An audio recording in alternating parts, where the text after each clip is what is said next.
Fun. How are you? Okay, how are you? How are you tonight? Very well, very well. Good. So, I should say that our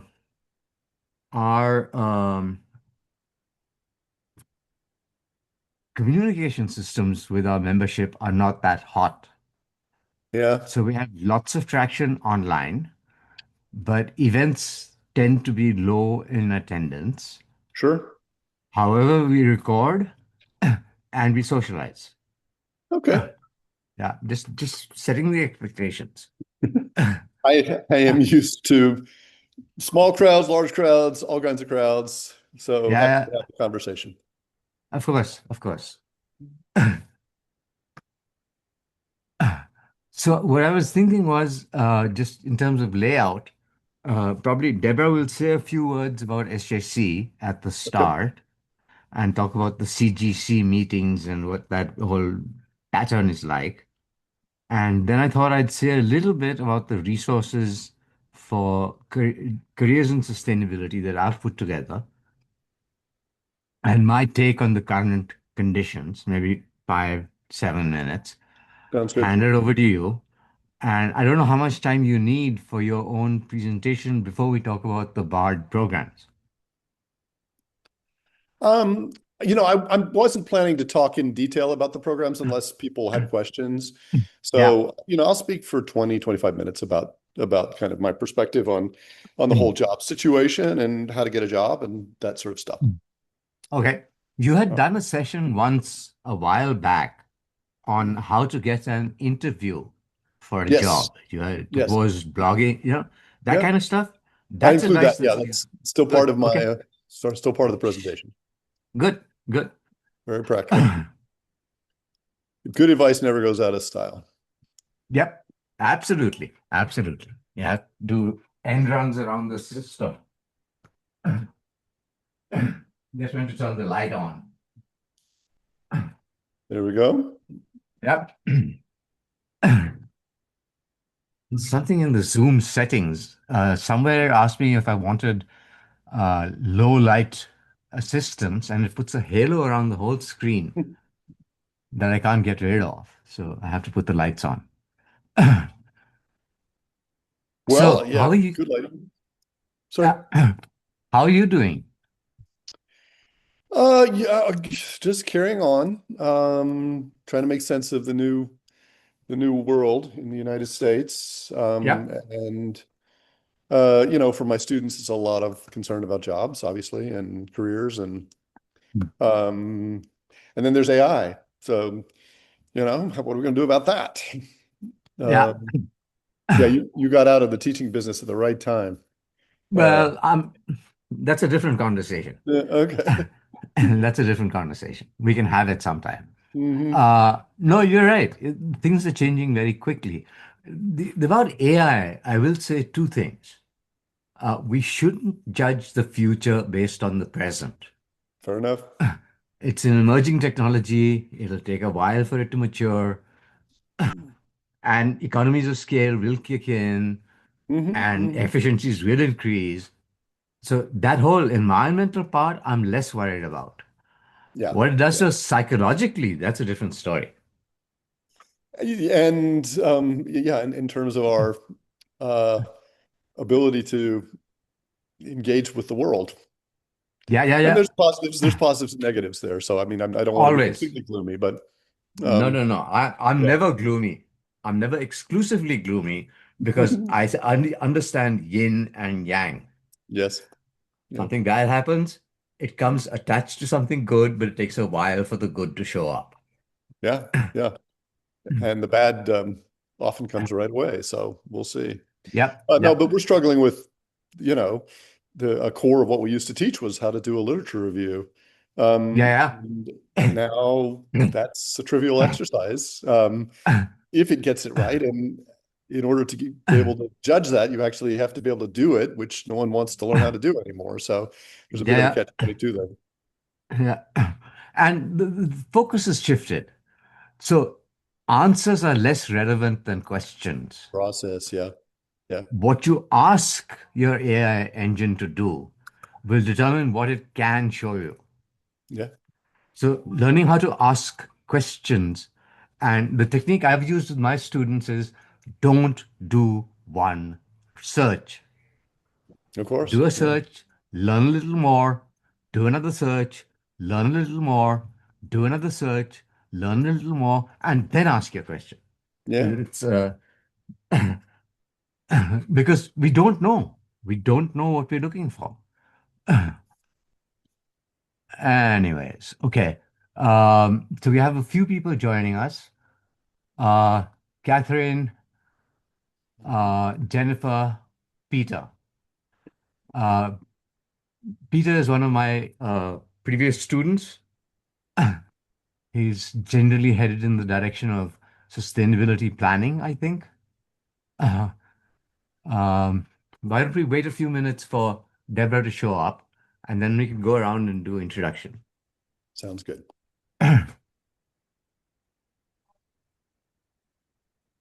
So I was listening. I listen periodically to Bloomberg News, and they see this as a job slump pretty heavily at this point. Hmm. Job creation's down, so on and so forth. And I was wondering if you had any thoughts before we start. Okay. Before we start with there they are. Deborah. Yes, hello. Hello, Dr. Goodstein. How are you? Well, thank you. Very good. Thanks for joining us this evening. I appreciate it a lot. We are competing with Ramadan and Ash Wednesday. So there are a number of people who have written to us saying that they are sorry they couldn't make it, but we're recording this and we're going to share it with folks who Very good. wanted to attend. And I think I mentioned to you, this is gonna live on our YouTube library in perpetuity. So there we go. I think that I just want to leave it to you guys to introduce folks that are on the call. We have a small room of people where we've gathered here in person. We had an earlier meeting with another partner of ours, Solar Landscape, talking about careers in solar. Mm. For Specifically in community solar, which is different from solar. It's a yeah, whole different enterprise. and some of the workforce training aspects of that are applicable to the industry at large. But Solar Landscape is our community solar partner. They're building, probably almost 60% of all the projects in New Jersey who have leaned it in hard on this. The master energy plan for the state of New Jersey, they want by 2050, 90%, I believe, of their energy produced by renewable energy. Mm. They kind of leapfrogged over what was supposed to be a 3-year long pilot. After 2 years, the program was so successful in the rollout that they just, opened it up. In Jersey City's case, along with, I think, 3 or 4 or 5 other mayors, our mayor is, has gotten, we have a few community solar projects here in Jersey City. And we're about to work with City Hall to send out a major communication to all residents in Jersey City to look at this program that would afford them probably about 31% discount via solar credits. And given what's going on, and it's not just here in New Jersey, it's going on in New York with utility, companies upcharging folks for, electricity and gas, and the utility bills have gone through the roof. People are They struggling, have. so there's an opportunity there, so we address some of that.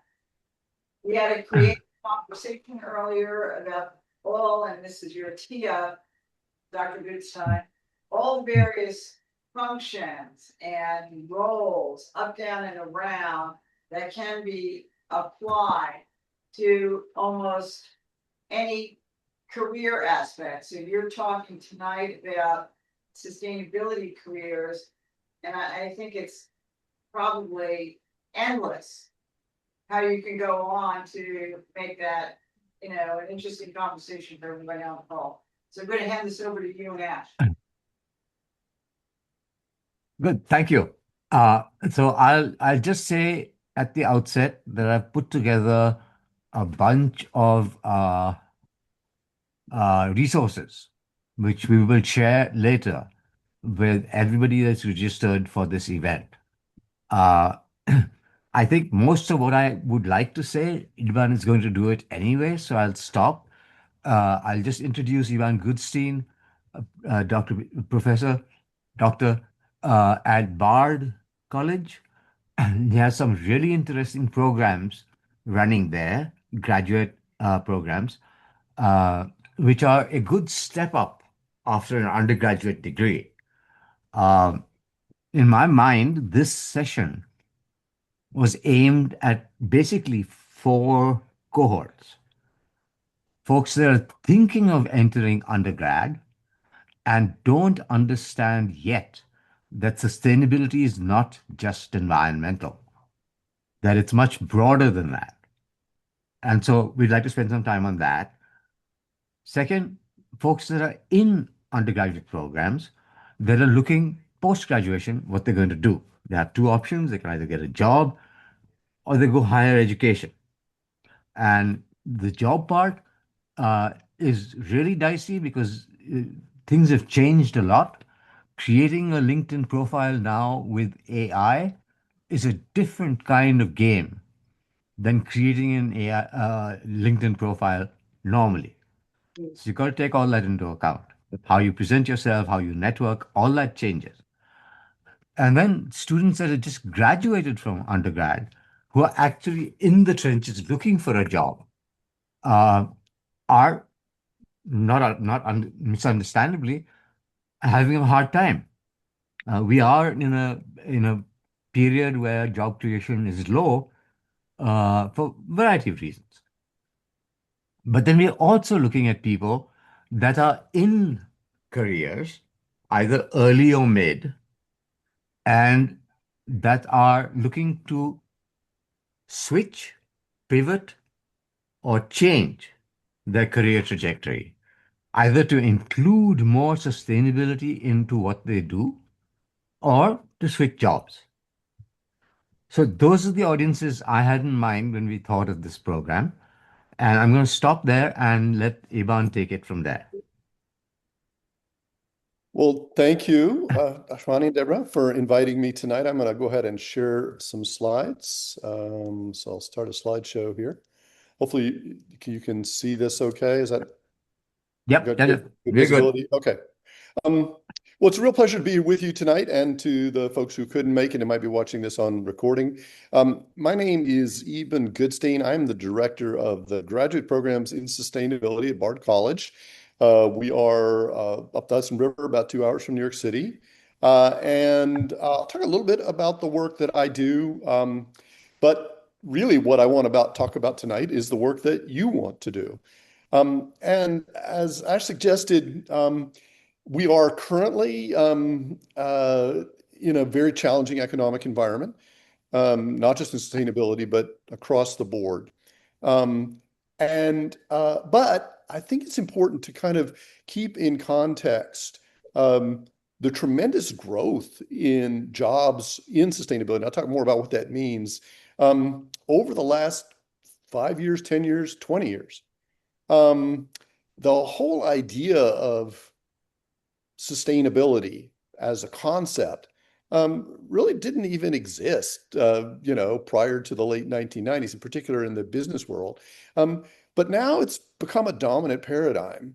And there are literally hundreds of thousands of people around the world who are working at this interface of driving more environmentally responsible activities on the part of governments and corporations and nonprofits, but also socially responsible activities. And so we want to dig into this. And I want to start off tonight just with a note of gratitude to you all, because you are the people who are awake to this moment. We are living at a truly extraordinary moment in the history of the human project. Um, in many ways, the last 10,000 years of history is kind of crashing into the next 3 decades. And there are 8 billion of us on the planet, soon to be 9, likely to be 10. Half of those folks are barely getting by. Everybody's aspiring to a better quality of life and more. And we are already fighting over water and topsoil and fish and forests and biodiversity, and it's getting hotter all the time. And of course, one response to that is just to stick your head in the sand, or get under the covers and pretend it's not happening. But you all are people that are aware of the moment, and want to devote your working lives and your careers and your energy and your creativity to building a more just and prosperous and sustainable future. So thank you for being here, and hopefully you'll gain some guidance tonight as you think about what your next career direction is going to be. So I'm going to start with the idea of vision a little bit, as a starting point for choosing the lane or the pathway that you want to pursue in sustainability. And I'm going to do that. I've actually did a TED Talk on this, and I can give you more detail. But essentially, there are 3 broad pathways that you can go down if you want to work in this kind of making the world a better place sort of work. And we offer graduate degrees in all 3 of these spaces. So let me start at the bottom of this list here and talk about policy. So policy is the first place you can work on behalf of sustainability. And what is policy? It's about the rules. It's about getting rid of bad laws and regulations and putting in place good laws and regulations to drive sustainable outcomes. And a lot of our graduates from the policy space are working in and around state and local government. They're working in international governance at the UN, federally. They're also working in big organizations trying to change policy internal to businesses or schools or nonprofits. And they're also working in nonprofits, NGOs, advocacy groups, trying to educate, advocate, and lobby to change the rules in Trenton or Albany, or Newark or wherever, to drive better outcomes. So that's the first avenue. The second avenue is education, and it's about changing minds.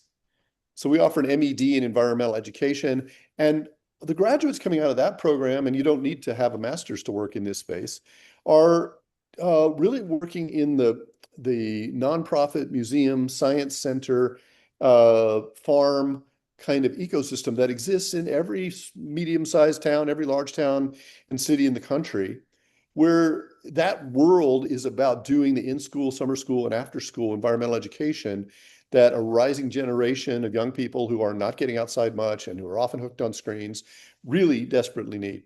How do you get young people to fall in love with the natural world, learn the lessons of the natural world, ultimately become advocates of the natural world?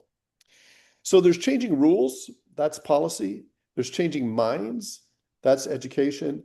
And then there's changing the game, and that is business. And what is business even doing here? Well, as I said, at the end of the day, there's a lot of work to do. And no matter how many rules we change through policy or minds we change through education, business has ultimately got to figure out how to get this done.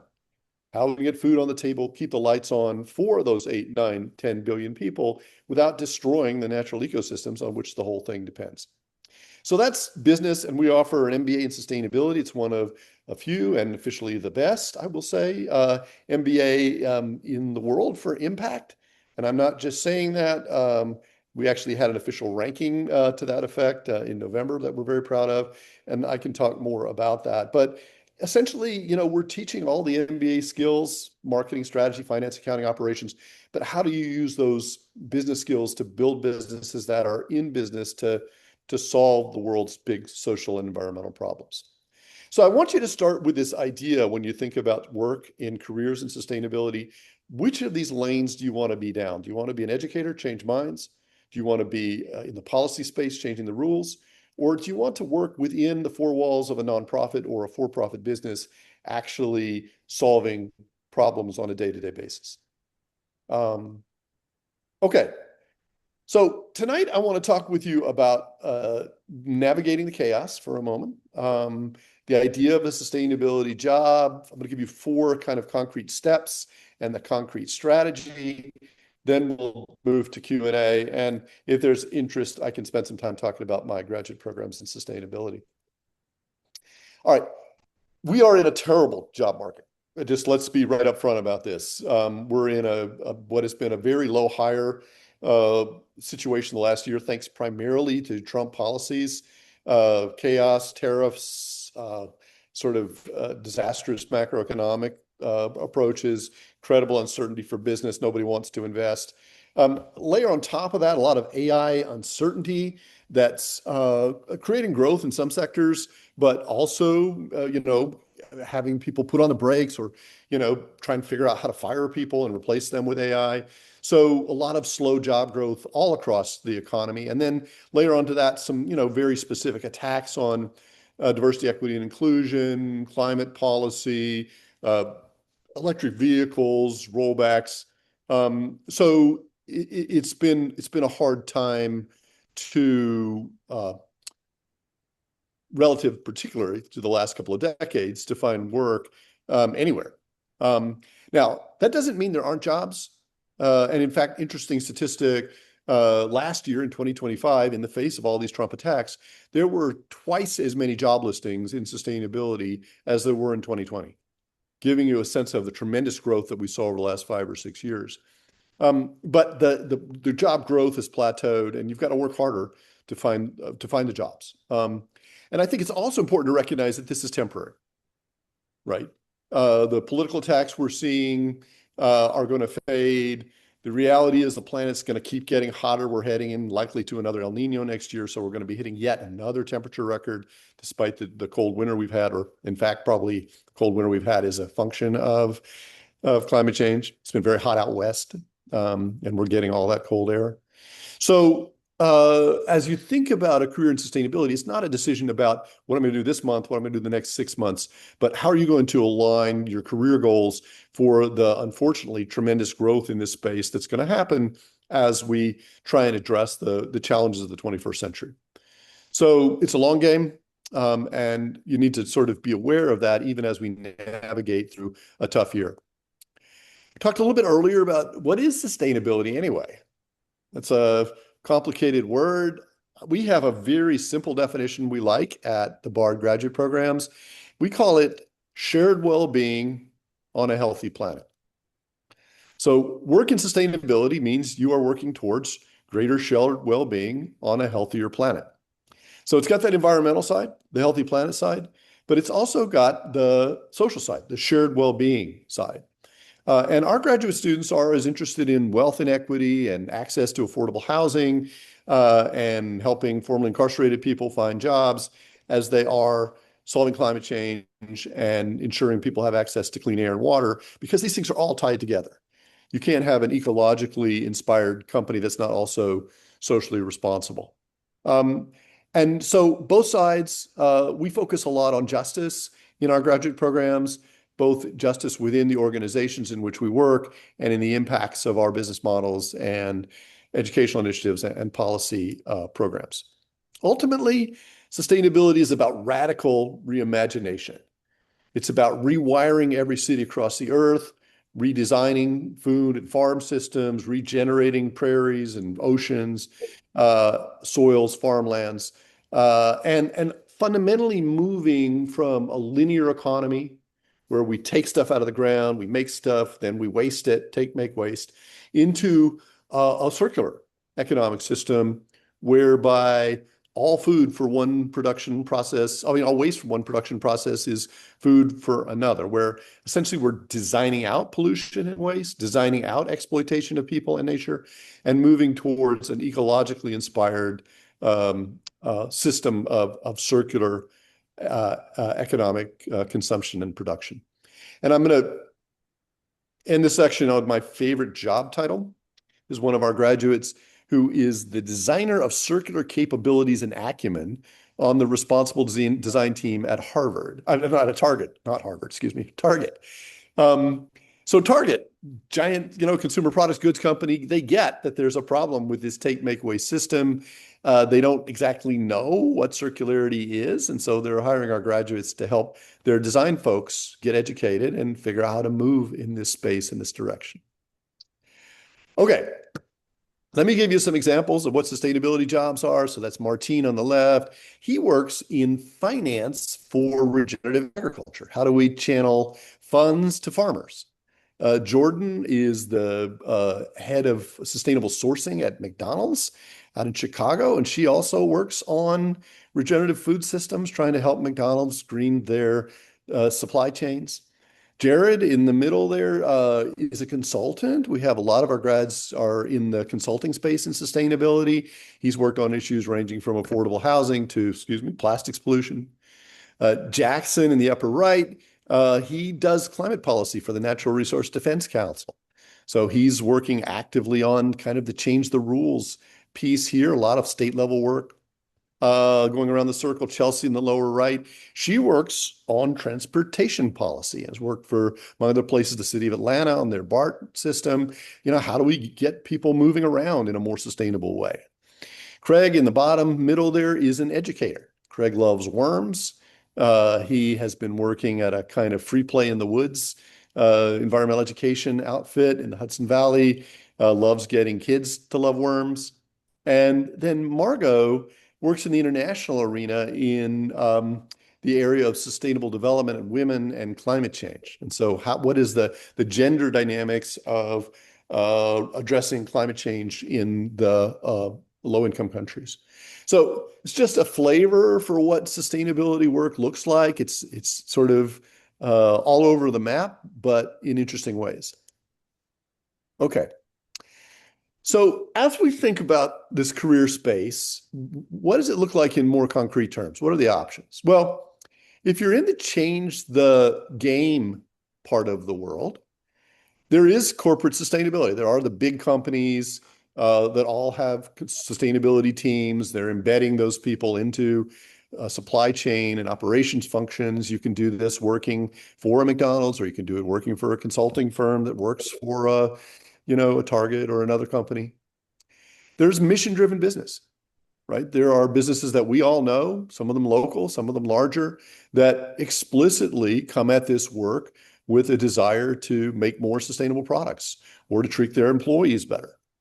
There is finance, environmental, social governance finance, data, reporting, that whole world. There's clean energy. And in spite of the Trump team's attacks on clean energy, this is an unstoppable juggernaut. Washington, D.C. is not the United States. The United States is not the world. And the U.S., of course, will get back on track with this agenda. And in fact, we haven't stepped off it. There's still tremendous amounts of clean energy projects underway in the United States.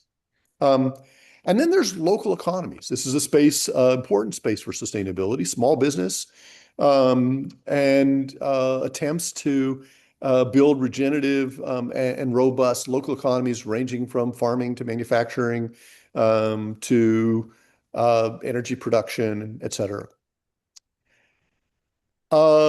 If we then go on to think about the policy world, again, you've got jobs within state, local, international, federal government, nonprofits, nonprofit advocacy. And then finally, we talked earlier about education and the fact that you can do sustainability education through NGOs, farms, science centers, schools. So this gives you a sense of the spaces that you're going to be looking at when you're thinking about careers in sustainability. And I won't even read these, but just, again, this work has not stopped despite the political attacks. It goes on. Again, it's slowed as the whole economy is slowed, but this stuff is just not going anywhere, and there will be more work to do than people trained to do it going forwards. All right.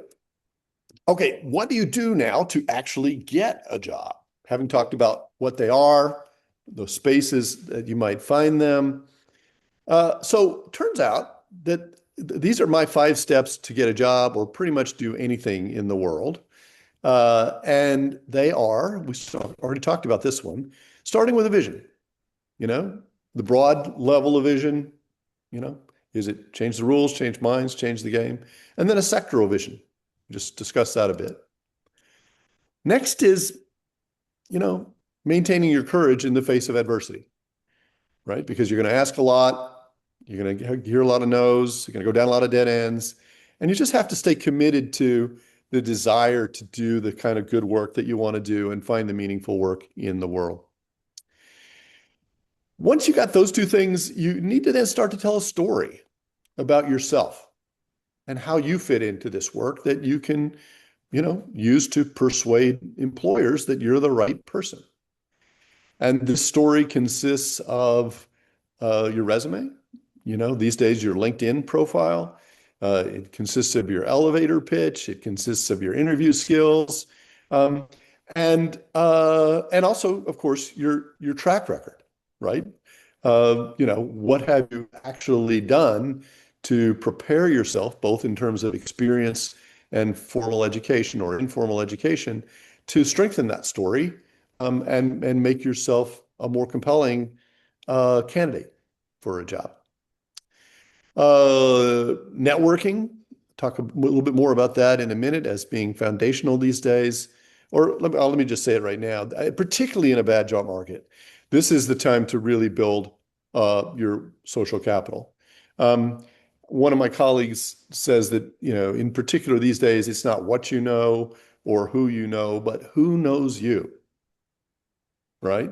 How do you get people to hear your story, to listen to you, to know who you are? And that involves more than just submitting a resume online. And then finally, you have to do a lot of asking. I'm not looking for a job right now, but that's what I do a lot of in my work.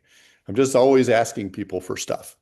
And that's not easy, it requires courage, and it also requires a belief in your vision, right? That you've got something great to offer. And if people don't want to say yes, that's their tough luck. So these are kind of the fundamental steps that you have to work through to get a job in sustainability. And again, I want to emphasize networking as an important one in a down job because you're building for the future. I'll give you a networking opportunity. I'll drop it in the chat in a minute. We're going to be doing a thing with the Carbonauts in Midtown tomorrow night. So if you feel like stretching your legs and going across the river, head into Manhattan and join us for an interesting 3 hours of meeting people in New York City. And it's at I think, an advanced lighting place too. So if you want to scope out kind of some of the new tech in lighting, that will be a fun thing to do. So I will drop that in the chat. I'll be there and I hope to meet you. Also, another opportunity, if you want to learn more about this 5-step process, on Saturday, March the 7th, we are having a virtual all-day workshop, which is free. And I'll drop a link in the chat to that. And in particular, we do a lot of work on story.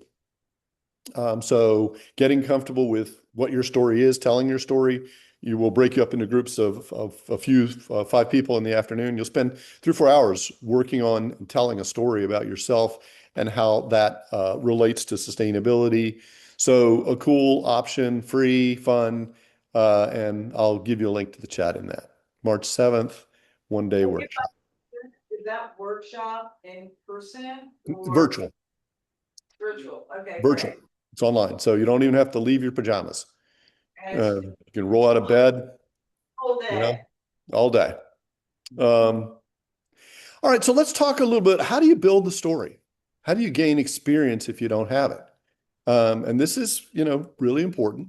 Uh, and this is where, you've got to get that first job, find an internship, do some consulting, do some volunteer work. You've got to start to build a resume in this space. I will say that consulting is kind of a nice avenue that most people don't think about. You can find a local small business or a local nonprofit, and you can go in there, and rather than say, I would like to have an internship and you teach me what to do, you kind of say, I've got some skills in accounting or project management. Do you have any small projects you'd like done? And then, then you start to go to work as a consultant. And you can watch some videos on how to do it. And then you can start to build experience without having to formally land an internship or get paid. or to have it be diffuse volunteer work. It can be more focused and structured around what you're interested in. If you are a student on campus, you must get to know the sustainability director on your campus or the recycling coordinator or whoever is in charge of that. You need to get to know your career office. Look to AmeriCorps and other kind of summer employment opportunities that you can get in the sustainability space through your university. A lot of resources, and it's networking, but it's important networking. These people are in a position to help you.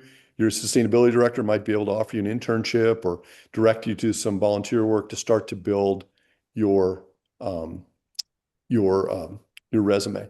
And if you're not a student, these consulting and internship and volunteer work opportunities become more important if you've got some mid-career experience and you want to sort of branch outwards from what you're doing. Finding these things that you can slot in and complement your day job, but allow you to make a resume bridge are really important. And if you're going to volunteer, don't just go stuff envelopes, insist on doing something that is relevant to your skill set and that can really make a contribution to the organization that you want to work with and for. Okay, so that's experience. What about hard skills? We can talk about graduate school because I love to do that. Is this for you now? Is this for you later? Is this for you never? So maybe in the Q&A we can go there. I often get questions about short courses, certifications. These can be valuable and they're not often particularly expensive. They can be a few $100.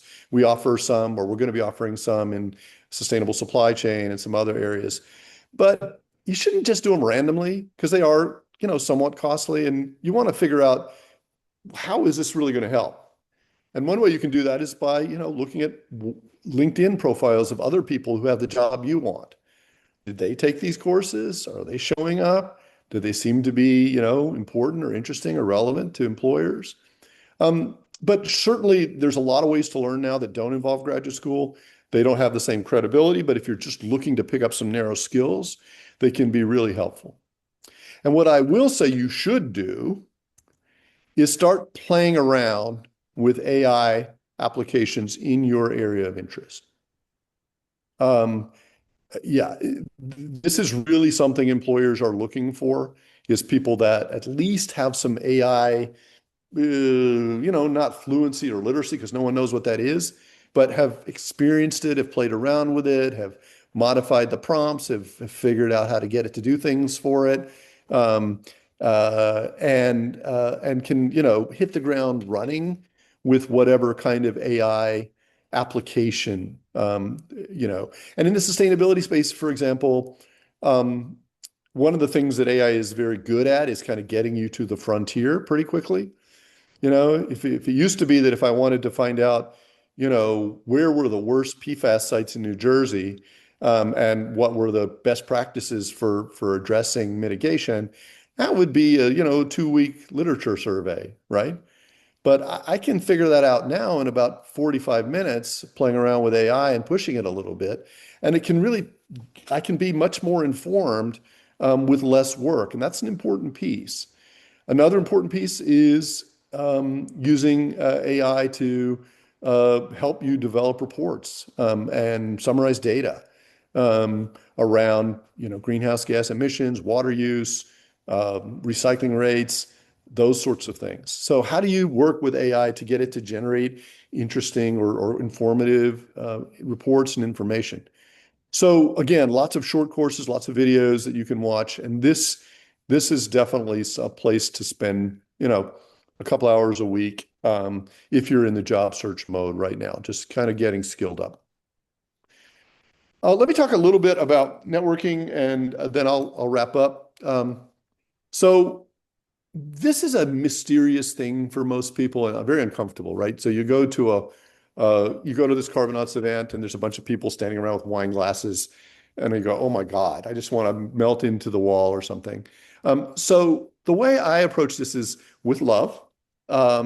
And so the first thing I'll do is I'll just go up to somebody and, introduce myself and say, I'd love to hear about your work. So it's all on them, just say, that sounds interesting what you're doing. What's on the frontier? What do you find really interesting about it? And that'll get them going. And most people love to talk about themselves. And so, it's just your chance to really listen attentively and carefully and thoughtfully and learn, right? So it makes it easier than trying to explain what you do. But after you've listened for a little while, then you kind of want to offer some help.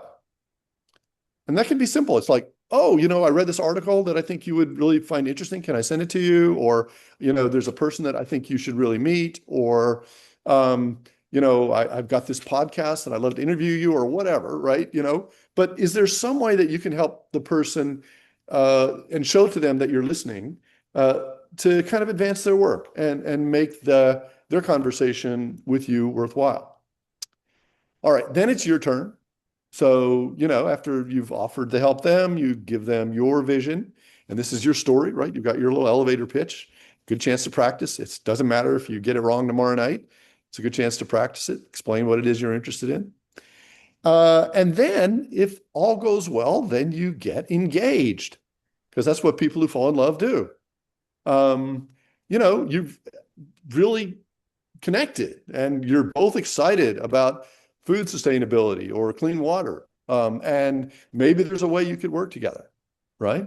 And that's kind of what you're looking for with a networking experience. And again, the idea is ultimately you want people to know you, right? To have heard your story as well, your vision, so that they may not know of anything right away, but next week or next month, they can think back and you've linked in by then, you've connected, so they could reach out to you and say, oh, did you hear about this job or whatever? Okay. So asking, I'm going to tell you now, I told you I'd end on a concrete strategy of how to get a job in sustainability. And it's similar. You don't have to go to Carbonauts tomorrow night. But what I want you to do, I call it the direct connect strategy, is first thing is hone that vision a little bit. Figure out where you want to work. What city do you want to be in? You want to be in Ramapo? Where do you want to be? Where do you want to work? The second one is figure out which one of those buckets, changing minds, changing rules, changing game, do you want to be in? And then what's your passion? Is it water? Is it climate? Is it land preservation? Is it environmental justice? Is it affordable housing? And then you can go do your Google search. And you can find 3 nonprofits or for-profits or government agencies that are working in that space in that town. And then you can find a person in each of those organizations who you can reach out to, who might be your boss. All right. So find 3 bosses in the space, in the town, and write to them on LinkedIn or find their email on the website at the About Us page, and tell them that you are maybe a student or maybe working on behalf of your alma mater or something, that you are writing a blog post or doing a podcast on leadership in their area, right? So maybe this is, leadership in community solar in the Newark area. Okay. And then you interview them, you listen carefully. How are they leading? And you do that, have like 3 conversations, and then you write up a quick blog post, 500-600 words. AI can help you, where you just do a compare and contrast and you name all 3 of these people and talk about what they're doing and compare it, discuss how it's working. And then you publish it. Publish it on your LinkedIn, publish it on your alma mater's, blog, send it to us at the MBA program, we'll publish it. And then you send it to them, you send it to each of those 3 people. And what are they going to do? Well, they're going to send it to their mom, right? Because it's about them and leadership. And everybody loves that. And then when they write back to say, thank you for this, then you go, oh, by the way, I'm graduating this year, I'm moving to Newark, or I'm looking for work in the space. I think what you're doing is really cool. Do you have any opportunities? And they'll go, well, you need to talk to HR, but then they'll think and they go, well, maybe, yeah, we just got some funding and we need some help. And yeah, let's talk. Maybe there's a consulting job here for you, right? So this is a way to avoid just sending in a resume and hoping you get lucky, which especially in the age of AI is really hard.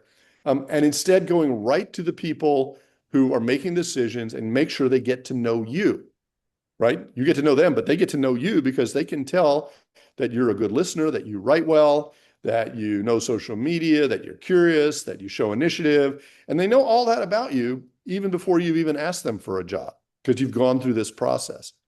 And yeah, it's work, sure. But it's way better work than working really hard to tailor your resume to be one of 500 that's applying for the same job, right? And you can do it 2 times, 3 times, 4 times. You do it 4 times, you talk to 12 people in the Newark area who are working on community solar, pretty much everybody. And if there's a job there, you're going to hear about it. And even if there's not one now, they're going to know who you are a few months from now. Okay, so that is the concrete strategy. We are barred. We got a bunch of resources which I can drop, and lookbook where all our alums are working. Change the rules, change minds, change the game, lead the change. Thank you. In addition to your presentation, Evan, what I'd like to do, because we're coming up to publishing our March newsletter, put the details about that March workshop Yeah, sure. to our newsletter. So just in addition to the PowerPoint that you'll share, if there's anything else that you shared in the chat, potentially, Ashwini, you could grab that and the details for the workshop, send it across on the newsletter channel for the team on Slack, and we'll put it in our newsletter. Yep. Not a problem. Yeah, so dropping these various, we have an information session for our graduate programs in sustainability as well on March 10th. I'll drop that in the chat.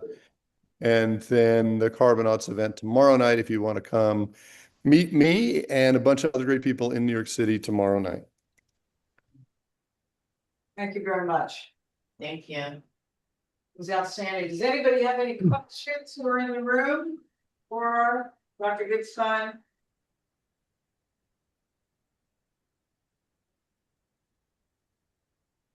Okay, so everybody made like a sponge, took it all in, they need to digest it. Then they will find you online and ask their question. Well, it was very Oh, in the way, yeah, everybody's looking for a job and they go in the traditional way of getting a job. But I love that strategy that you gave, which I'm going to hand it over to my college. I have two college students. I'm going to say, no, try this. I'm going to really, I wanted to try it to see if it works. And you're doing It does. It does work. I've had people come back and tell me it worked for them. So Yeah. Thank you. very good. so I don't want to stop there. Having been in the classroom, I think I'm going to call out people and ask for their comment, question, or feedback. Catherine, you go first. Because I think I don't have any like questions about this, but like it's very like inspiring, like especially when I've heard like you mention like how to create a story, because like I'm so into like interviewing people, and I love to really um understand like people's experience and maybe help them with their well-being, and maybe just understand themselves and how they live their life, and potentially expanding to like sustainable way. And I've heard like another like HR in our school, like from one of the events, that she also talked about like how we can just go to the community and maybe just ask like offering the opportunities for other people and just building something. I guess that's kind of really amazing because it sounds like you can contribute more than just like getting an internship or or some just volunteering, like even without like any title, but you definitely really do something that you would like to do and you would like to spend more times on. And I would really like appreciate this tips. And I feel like you, maybe I would like also enjoy I would definitely join the March 7th one. I'm so interested in like learning how to create a story. Because like that's amazing. Thank you so much. Well, Catherine, we'd love to have you. So I look forward to working with you then. Thank you so much. Because like So I've heard this. Sorry. go So ahead, go Sam, ahead. yeah, I've heard this like course. I don't know if it's a course or meeting, but like from our Douglas Residential College, and one of our classmates she referred this events to us, and I'm so grateful for this opportunity to learn because like we're also part of like the living learning program on sustainability and gender, study. Thank you so much. Good. You're at Rutgers, right? Yeah, my brothers. Okay. Okay. And are you an undergrad major? Yeah, I'm undergraduate. So I'm self-mainly triple major in math, computer science and physics. So Okay. no, it's not like just like life science like stuff, but I'm interested in this topic. So yeah. Okay. So what kind of physics do you intend to practice? To Because be physics is honest, a huge bucket. yeah. So my intended like graduate maybe path will more likely be like condensed matter physics, but I'm not sure yet because I'm still on the way. It's like a little bit early Okay. for me to say that. Yeah. I strongly recommend you use Google Scholar, Yes. put keywords for your interests in physics, and Mhm. add to that the word sustainability. It will show Okay. you how many articles there are peer reviewed in the world that link Um, those two fields. I've done this with Thank you. nursing students. I've done this with management students. It's amazing what we don't think to think. Okay. So I will do look that. further. Yeah. And Thank you. Ivan talked about AI. Yeah. Don't forget, asking the question is a vital skill. Asking the right question. Got it. Uh, okay. All right. Jennifer? Thank you. Thank you so much. Hi, it's my first time joining. I heard about this after attending a shade tree committee meeting on I think I believe that was 2 days ago. And well, I'm coming from an urban forestry background, and I graduated 2 years ago with a master's in forestry. And I got laid off last year, not from a forestry job, but from an impact investment job. And so I'm going back into forestry, but um, yeah, it's a tough job market for everyone and also for the alums at my school too, who are coming from the federal agency. And so this session has been really helpful. And yeah, and I really loved the networking approach. I'm actively networking with a lot of people, and so I really loved that like love approach, and also the mentioning of AI, given the time being in an environment field where policies are constantly changing, and also AI is on the move, and so I do believe that we should be working with AI and not leaving it out, even though our environmental policies are being affected. And so yeah. So thank you. Thank you for joining. Thank you. So, Jennifer, a couple of things that occur to me.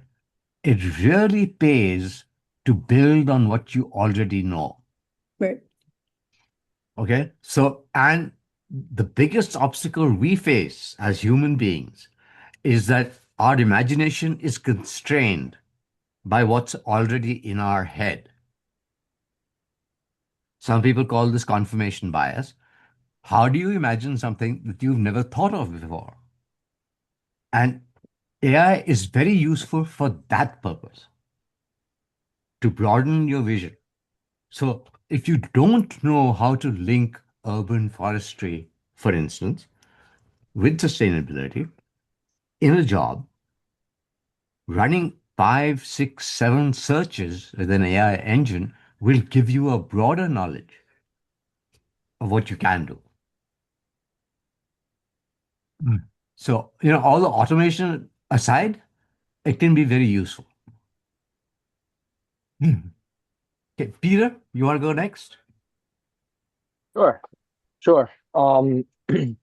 So I'm just basically giving my story, correct? You say what you like. Yeah. Okay. So I found out about this through Ashwani. He was my professor and advisor at Ramapo for the past couple years. And we've kept a good rapport since I've graduated in May. Um, he helped me. He's actually helping me pursue a graduate program at Rutgers through the Blaustein School currently. I graduated from Ramapo with an environmental studies degree and a minor in sustainability. Um, and exactly like you were saying in the beginning, coming into the job market, not knowing what the heck to look for. I started, thankfully, I had a family friend who owns a land surveying company in New Jersey. So I've started with them. And I was a little bit deceived in the beginning because the company's called Land Surveying and Environmental Consultant. And I've been working there almost 2 years now. And there's not much environmental aspects of it from what I'm experiencing. It's a lot of just helping development and, kind of pushing the boundaries. I did get my wetland delineation cert through Rutgers over in October. I've done a couple wetland delineations for my company, and that's kind of where I started to realize it's not as environmental as I'd like it to be. My boss was telling me, be more lenient for the homeowner or the contractor, etc., which, kind of goes against our principles here. So I've been running into a lot of dead ends with that job, so I decided to go back. I'm going to go back to school. I'm looking into the blasting school, like I mentioned. It's going to get a degree in urban planning, I believe.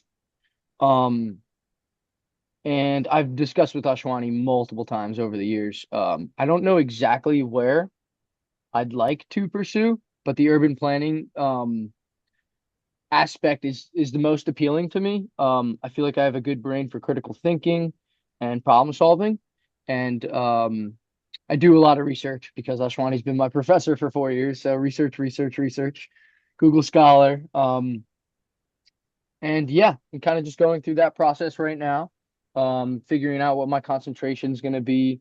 Not really totally sure on job opportunities in that field. I met with a professor at the school and he gave me some insight already, but yeah, that's pretty much what's going on with me. Okay, I just got a text from Deborah. It seems the space closes at 8 p.m. Yeah, So we have, so yeah. this contingent is going to depart, but you continue, keep going. Oh, With the No, no, rest no. Well, let's give Jennifer a chance. yeah, Oh, come back to Jennifer me. went. For everyone else, you're the host, Ashwani. We're just gonna bow out here, but everybody else can stay on. As long as Evan wants to stay on, everybody can stay on. We're just gonna bow Okay, out. Night, Evan, thanks again. Bye-bye. take care, Good night. Deborah. They're chasing us out. All All right. right. Don't Fair don't enough. don't close the meeting. No, you are the host. Okay. Let's just make sure of that. Don't worry. So somebody is registered as Galaxy A25 5G, which I presume is a cell phone. Do you want to introduce yourself?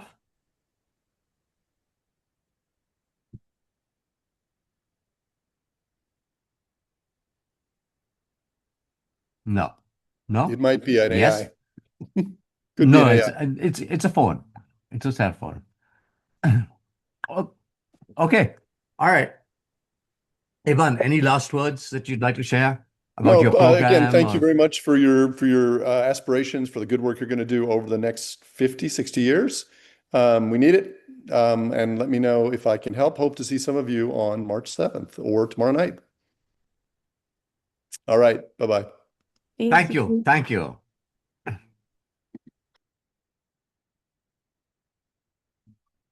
You good, Peter? Yeah, I'm good. Anything you want to touch on? Nope. Nope. I was actually going to ask you either today or tomorrow if I mentioned it briefly, but if you could help write a letter of recommendation for me for